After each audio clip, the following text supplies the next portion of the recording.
Salamu alaikum. Barkanku da kasancewa da mu. Barka kuma da zuwa wannan tasha tamu ta Hausa Top TV.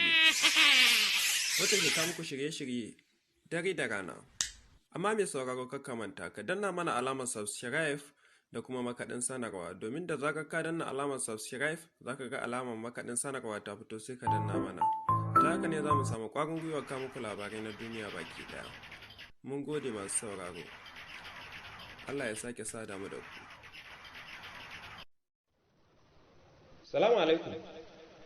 Barka da zuwa wannan tasha tamu mai suna Hausa Top TV. Wacce ke shiga lungu da sako domin lalaba muku labarai na duniya baki daya. Amma mai sauraro ka manta, idan kai sabon zuwa ne da ka danna mana alamar subscribe da kuma makaɗin sanarwa. Ta haka ne da zarar mun ɗora sabon shiri za ku sani. Ta haka ne kuma za ku ƙara mana ƙwarin gwiwar kawo muku labarai na duniya baki daya. Mun gode.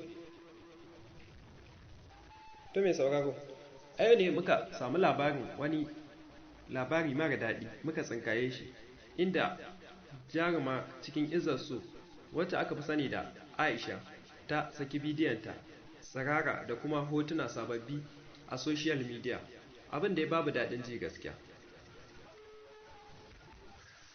Abu ne wanda dama kowa ya sani ta yi na ɗaya, ta yi na biyu, na uku kuma har na hudu wannan kenan.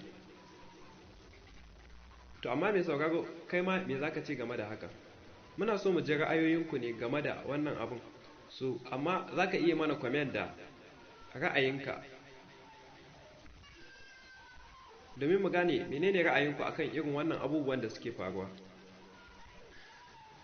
Ka biyo mu domin zaka ga cikin hotunan da ta saki na social media wanda take tsirara ba kunya ba tsoron Allah. Amma mai sauraro ka manta ka danna mana alamar subscribe da kuma makaɗin sanarwa, ta haka ne da zarar mun ɗora sabon bidiyo za ku sani.